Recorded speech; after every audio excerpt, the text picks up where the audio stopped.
we had more and more students who were majoring in those kinds of fields who brought, I think, a healthy criticism to what I was teaching them. But overall, the undergrads were wonderful and very engaged and curious. And you want undergrads to push back. You want the dialogue. You want them to try and argue against you. That's of course. I mean, I was a TA. I know I've been through the system. And I also want to just reiterate, actually, where you come from, where I'm coming from, it comes off at times, and I know this can appear, in which I'm really furious at Harvard and angry about it. But I'll tell you where that comes from. It comes because I love it and believe in it as an institution. The way I believe in Oxford and Cambridge as a kid.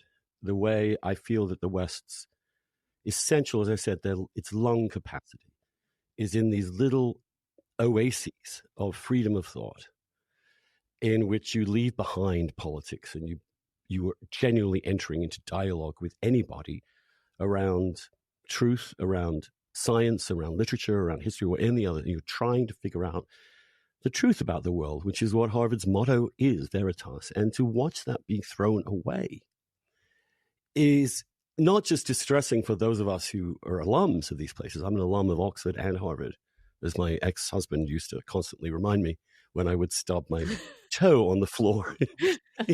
Or I couldn't actually figure out how to put the toaster in. He'd always say, Oxford and Harvard, huh?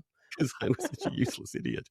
But there is a love of these places and a love of discourse that is fueling you and me, Carol. I mean, there was nothing more exciting to me than to be in a really interesting but tense debate at Harvard on a typical topic. I mean, one of my proudest moments, I used to teach Michael Sandel's course on justice as one of the another huge. And how many students were in that course? Like hundreds. I think over 1,000 at one point. Okay. But anyway, yes. And I remember Michael actually, after I graduated, asked me to come back to his class to debate my old professor, Harvey Mansfield, on homosexuality.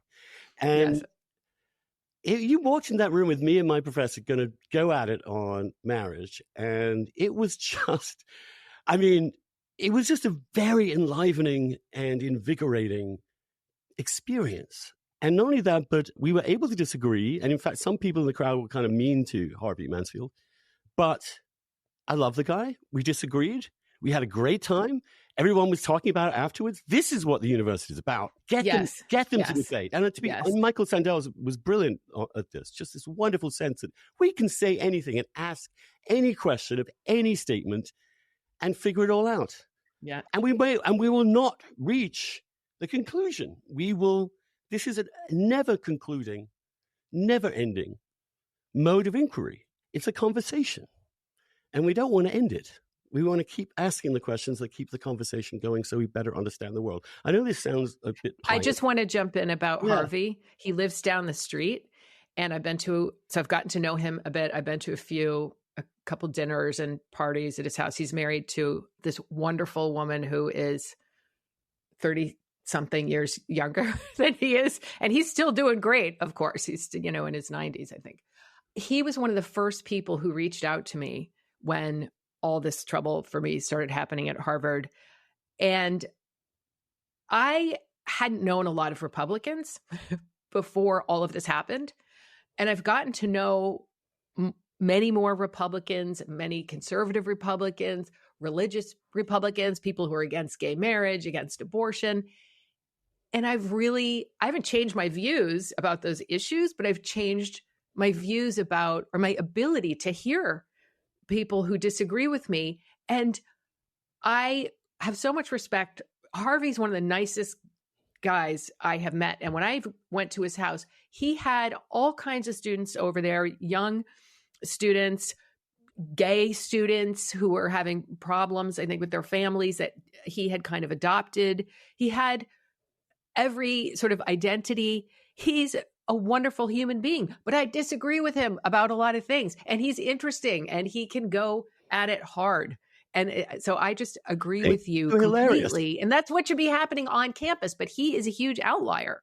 There aren't a lot of people like him left. So we are in a monoculture, and it makes me sad. Not only are we in a monoculture, we're in an environment where everyone, and I have so many examples of this, where students and faculty are petrified I mean, you can just see it in action, are petrified not only of saying the wrong thing, but of pushing back too hard in the way you just described. This lively kind of debate that we used to have at the talks I went to in the first probably 10 years I was at Harvard were so invigorating and sometimes would get pretty aggressive. And that was the best. That was fun. It was interesting, but you had to be someone who could keep up with it and stay in it and not, wither under that kind of pressure. But that's when we get the best. I thought that's when we learn the most, when we really challenge other people's views hard.